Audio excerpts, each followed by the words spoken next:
Hello friends, welcome to my channel banking Pathshala और मैं हूं आपका दोस्त, आपका फाइनेंशियल डॉक्टर। मेरा ये चैनल नया है और मैं इस पर फाइनेंशियल और बैंकिंग सेक्टर से रिलेटेड वीडियो डालता हूं। होप ये आपको खूब सारी जानकारी देगा और आपके फ्यूचर डिसीजंस में हेल्प करेगा। अगर आपने इसे अभी तक सब्सक्राइब नहीं किया है तो इसे ज़रूर सब्सक्राइब कर लें, क्योंकि मेरी आने वाली सभी वीडियोज़ आपके बहुत काम आने वाली हैं। तो चलिए शुरू करते हैं आज का टॉपिक। आज का टॉपिक है एवरेजिंग। और ये जो एवरेजिंग के मैं 7 नियम बताने जा रहा हूँ आपको, ये आपके खूब काम आने वाले हैं फ्यूचर में। तो आपको कभी भी शेयर मार्केट में मात नहीं खाने देंगे ये। चलिए हम डिस्कस करते हैं एक एक करके कौन कौन से रूल्स हैं ये। पहले तो हम ये डिस्कस करते हैं कि एवरेजिंग है क्या। ये एवरेजिंग होता है, सपोज आपने रिलायंस का शेयर 100 शेयर आपने खरीदे 1000 रुपये में, 1000 रुपये के रेट से, और वो 10 दिन बाद, 15 दिन बाद, 20 दिन बाद आपने देखा कि जो आपने 1000 रुपये का एक शेयर खरीदा वो 900 रुपये का हो गया। तो आपके माइंड में आया, नहीं, मैंने 1000 रुपये का खरीदा था, अब 900 रुपये का होगा तो मुझे और ख़रीदने चाहिए ताकि जिससे मेरी कॉस्टिंग जो है वो कम हो जाए। तो आपने और ख़रीद लिया। फिर आपने थोड़े समय बाद देखा कि यार ये तो 900 वाला भी 800 का होगा, थोड़ा और ख़रीद लेते हैं। तो इस तरीके से जो आपने शेयर खरीदे, आपने उसकी जो कॉस्टिंग थी वो अपनी कम कर ली। इसको एवरेजिंग कहा जाता है। तो हम ये आज डिस्कस करने वाले हैं कि ये एवरेजिंग कहाँ तक सही है और कहाँ तक गलत है, क्या हमें एवरेजिंग करनी चाहिए या नहीं करनी चाहिए, इसके हम एग्जांपल के साथ डिस्कस करेंगे आज। आपने यस बैंक के बारे में सुना होगा। अभी देखिए कहाँ से कहाँ आ गया वो, क्या शेयर का रेट था यस बैंक का और कहाँ से कहाँ गिर गया और अभी क्या हालत है। आपने कितनों ने एवरेजिंग की उसके अंदर, और कितना पैसा लगाया और कितना पैसा उसमें गंवा दिया। क्या आपका डिसीजन सही था वो, और कितने कितने टाइम पे आपका 500 रुपये का 400 हो गया, 400 का 300 हो गया, 300 का 200 हो गया। आप कितना एवरेजिंग करोगे उसमें यार। वोडाफोन का शेयर लगा लो। मैं आपको अभी 2-3 साल की बात नहीं बता रहा हूँ, अपने 15-16 साल के एक्सपीरियंस की बात बता रहा हूँ। वोडाफोन का शेयर लगा लो, आप कितना पुराना है, आपने कितनी एवरेजिंग की होगी उसमें। डीएलएफ का शेयर देख लो, कितनी एवरेजिंग की होगी। आरकॉम, रिलायंस कम्युनिकेशन, जो कभी हजारों रुपए का हुआ करता था, आज वो मात्र 90 पैसे का शेयर है, मात्र 90 पैसे का। क्या बना होगा जिन्होंने एवरेजिंग की होगी उसमें। इंडिया बुल्स, पार्श्वनाथ, ये अपने समय के धुरंधर शेयर रहे हैं सबके सब, सभी अपने आप को समझदार समझते हैं। तो कितना एवरेजिंग किया होगा लोगों ने और उनका क्या बना होगा। आपको समझ में आ गया होगा कि मैं किस डायरेक्शन में आपको लेके जाने वाला हूं। आपको मार्केट कैपिटलाइजेशन पता है क्या? इंडियन मार्केट की कैपिटलाइजेशन क्या है? Trillions of dollars, trillions of. मान लीजिए अगर इसमें से 2, 4, 5 लाख, 10 लाख रुपए किसी के खराब हो जाते हैं, किसी को कोई फर्क नहीं पड़ता।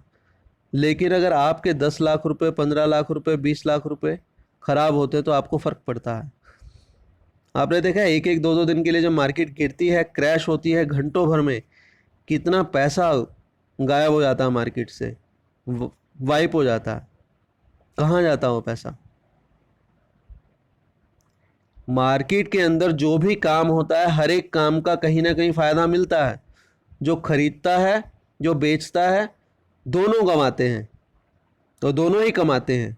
बट कब कौन कमा रहा है, कब कौन कमा रहा है, उसके डिसीजन के ऊपर डिपेंड करता है, एवरेजिंग के ऊपर नहीं। हमारा जब मन करे तब हम एवरेजिंग करना स्टार्ट कर देंगे, कोई रूल नहीं है। एवरेजिंग के भी कुछ नियम होते हैं, आपको कब एवरेजिंग करनी चाहिए, कब क्या देख के करना चाहिए। आपने कभी किसी कंपनी का जिसकी एवरेजिंग कर रहे हो आप टेक्निकल देखा कि वो किस कारण से नीचे जा रही है? आपको पता है कि किस कारण से वो शेयर नीचे गया, उसका फंडामेंटल्स कितना स्ट्रॉन्ग है, उसका नेशनल और इंटरनेशनल क्या रिलेशन है मार्केट से? कभी सोचा उसमें पैसा लगाने से पहले?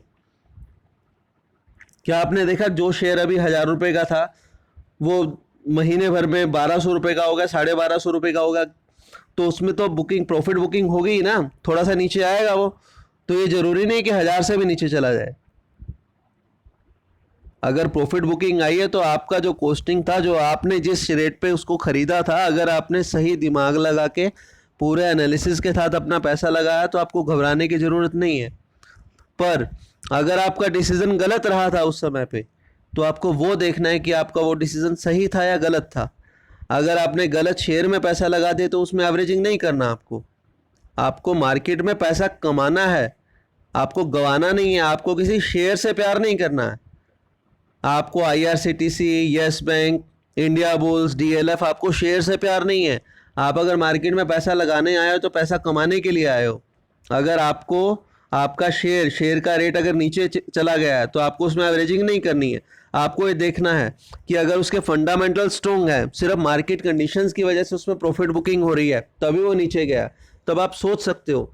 बट तब भी आपको ये देखना है कि अगर मार्केट में उस समय पे वो नीचे चला गया है, क्या और मार्केट में शेयर अवेलेबल नहीं है?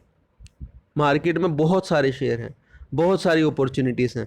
आपको उन अपॉर्चुनिटीज़ को देखना है। अगर आपने पहले गलत डिसीजन ले लिया तो आपको ये नहीं कि उसी डिसीजन के पीछे पड़ा रहना है और उसी में पैसा लगाना है, उसी लंगड़े घोड़े पे पैसा लगाते रहना है।